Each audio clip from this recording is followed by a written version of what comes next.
332번 보관자의 이중처분 행위의 죄책.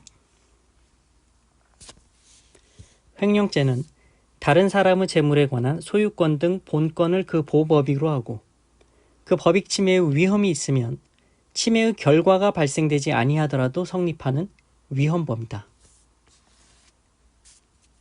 그리고 일단 특정한 처분 행위, 즉 선행 처분 행위로 인해 법익 침해의 위험이 발생함으로써 횡령죄가 기수에 이른 후 종국적인 법익 침해의 결과가 발생하기 전에 새로운 처분 행위, 즉 후행 처분 행위가 이루어졌을 때 그 후행 처분 행위가 선행 처분 행위에 의해 발생한 위험을 현실적인 법익 침해로 완성하는 수단에 불과하거나 그 과정에서 당연히 예상될 수 있는 것으로서 새로운 위험을 추가하는 것이 아니라면 후행 처분 행위에 의해 발생한 위험은 선행 처분 행위에 의해 이미 성립된 횡령죄에 의해 평가된 위험에 포함되는 것이라 할 것이므로 그 후행 처분 행위는 이른바 불가벌적 사후 행위에 해당한다.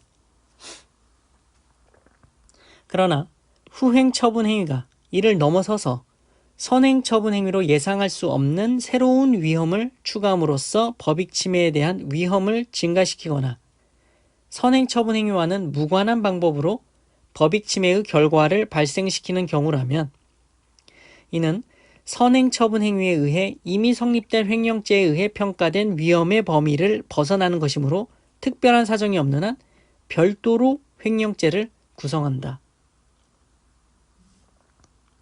따라서 타인의 부동산을 보관 중인 자가 불법 영득 의사를 가지고 그 부동산의 근저당권 설정 등기를 경묘함으로써 일단 횡령 행위가 기수에 이르렀다 하더라도 그 후 같은 부동산에 별개의 근저당권을 설정하여 새로운 법익 침해의 위험을 추가함으로써 법익 침해의 위험을 증가시키거나 해당 부동산을 매각함으로써 기존의 근저당권과 관계없이 법익 침해의 결과를 발생시켰다면 이는 당초의 근저당권 실행을 위한 임의경미에 의한 매각 등 그 근저당권으로 인해 당연히 예상될 수 있는 범위를 넘어 새로운 법익 침해의 위험을 추가시키거나 법익 침해의 결과를 발생시킨 것이므로 특별한 사정이 없는 한 불가벌적 사후행위로 볼 수 없고 별도로 횡령죄를 구성한다 할 것이다.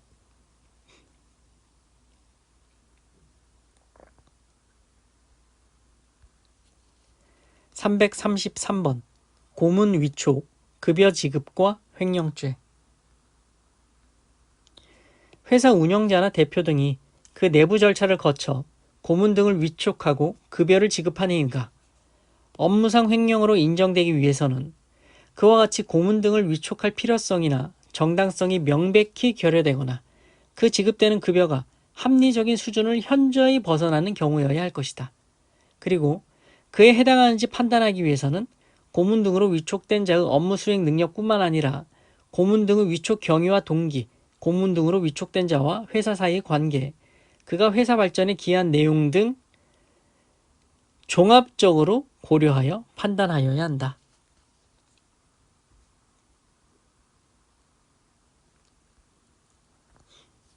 (334번) 가장납입과 횡령죄. 주식회사의 설립 업무 또는 증자 업무를 담당한 사람과 주식 인수인이 사전 공모하여 주금 납입 취급은행 외의 제3자로부터 납입금에 해당하는 금액을 차입하여 주금을 납입하고 납입 취급은행으로부터 납입금 보감 증명서를 교부받아 회사의 설립 등기 절차 또는 증자 등기 절차를 마친 직후 이를 인출하여 위 차용금 채무의 변제에 사용하는 경우 위와 같은 행위는 실질적으로 회사의 자본을 증가시키는 것이 아니고 등기를 위하여 납입을 가장하는 편법에 불과하여 주금의 납입 및 인출의 전 과정에서 회사의 자본금에는 실제 아무런 변동이 없다. 따라서 그들에게 회사 돈을 임의로 유용한다는 불법 영득의 의사가 있다고 보기 어렵고 따라서 회사 자본이 실질적으로 증가함을 전제로 한 업무상 횡령죄가 성립한다고 할 수 없다.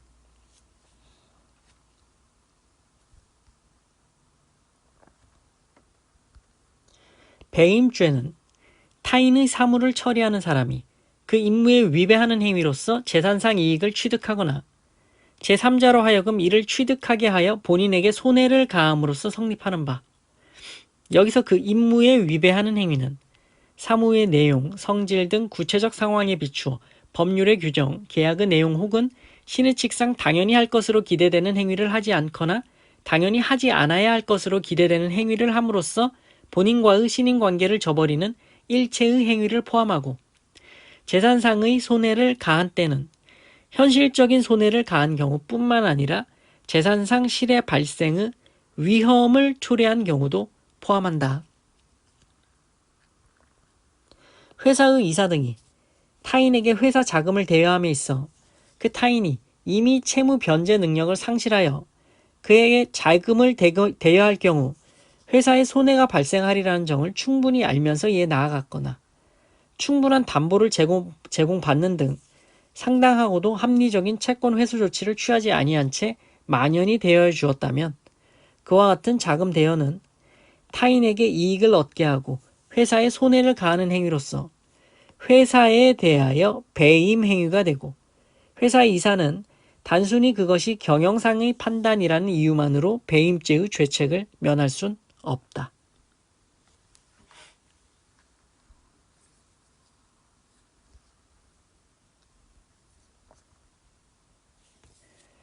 (335번) 차고 송금과 횡령죄 혹은 점유이탈물 횡령죄. 어떤 예금 계좌에 돈이 착오로 잘못 송금되어 입금된 경우에는 그 예금주와 송금인 사이에 신의 칙상 보관 관계가 성립한다 할 것이므로 피고인이 송금 절차의 착오로 인해 피고인 명의의 은행 계좌에 입금된 돈을 임의로 인출하여 소비한 행위는 횡령죄에 해당한다. 이는 송금인과 피고인 사이에 별다른 거래 관계가 없다고 하더라도 마찬가지이다. 피고인은 피해자 공소외 주식회사에 근무하는 이름을 알 수 없는 직원이 착오로 피고인 명의의 HSBC 은행 계좌로 잘못 송금한 300만 홍콩 달러를 그 무렵 임의로 인출하여 사용했다. 피고인의 행위는 횡령죄다.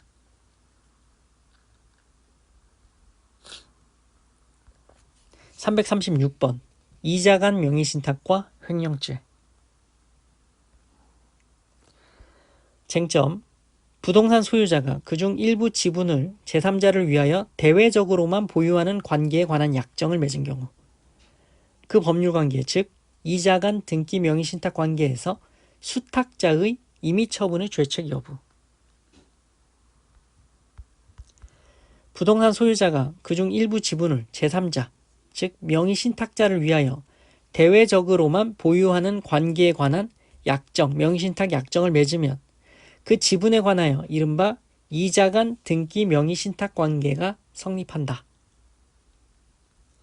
피고인을 이 사건 지분의 보관자로 인정하고 후에 피고인이 수령한 이 사건 토지에 관한 도시개발사업보상금 중 이 사건 지분 부분에 관하여 피해자의 반환 요구를 거부한 행위를 횡령죄로 인정할 수 있다. 라는 건데 이자 간 명의신탁의 경우에는 대법원이 부실법을 위반하여 무효인 명의신탁 약정의 신뢰관계를 보호치 않으려 하기 때문에 앞으로 횡령죄를 인정하지 않는 쪽으로 판례가 변경될 가능성이 있다라는 거고요.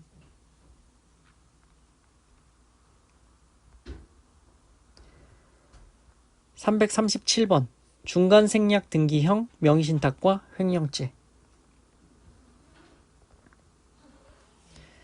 형법 제355조 제1항이 정한 횡령죄의 주체는 타인의 재물을 보관하는 자라야 하고 타인의 재물인지 아닌지는 민법, 상법, 기타의 실체법에 따라 결정해야 한다. 횡령죄에서 보관이란 위탁관계에 의해 재물을 점유하는 것을 뜻하므로 횡령죄가 성립하기 위해서는 그 재물의 보관자와 재물의 소유자 사이에 법률상 또는 사실상의 위탁신임 관계가 존재해야 한다.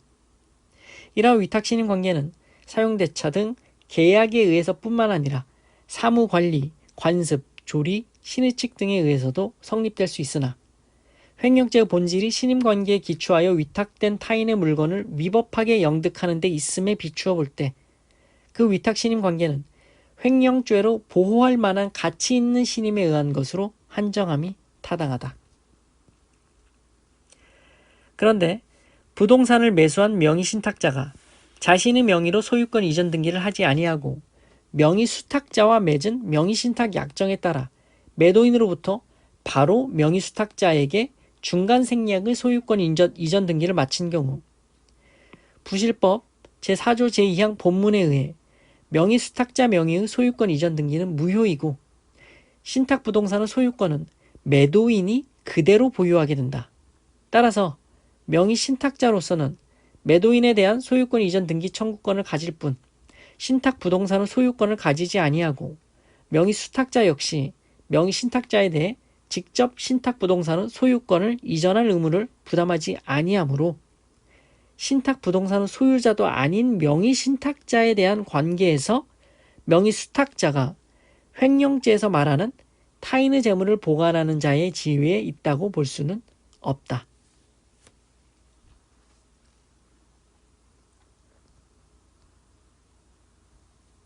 따라서 명의수탁자가 명의신탁자의 재물을 보관하는 자라고 할 수 없으므로 명의수탁자가 신탁받은 부동산을 임의로 처분해도 명의신탁자에 대한 관계에서 횡령죄가 성립하지 아니한다.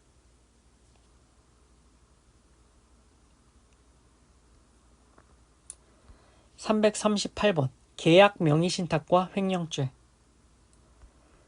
명의신탁자와 명의수탁자가 이른바 계약 명의신탁 약정을 맺고 이에 따라 명의수탁자가 이러한 사실을 알지 못하는 소유자와 부동산 매매 계약을 체결한 후 명의수탁자 명의로 소유권 이전 등기를 한 경우 명의수탁자는 명의신탁자에 대한 관계에서도 유효하게 소유권을 취득하므로 타인의 재물을 보관하는 자라고 볼 수 없다. 소유자가 계약 명의신탁 약정이 있음을 알고 있었다면 명의수탁자 명의의 소유권 이전 등기는 무효이고 부동산의 소유권은 매도인이 그대로 보유하고 있으므로 명의수탁자는 부동산 취득을 위한 계약의 당사자도 아닌 명의신탁자의 재물을 보관하는 자의 지위에 있다고 볼 수 없다.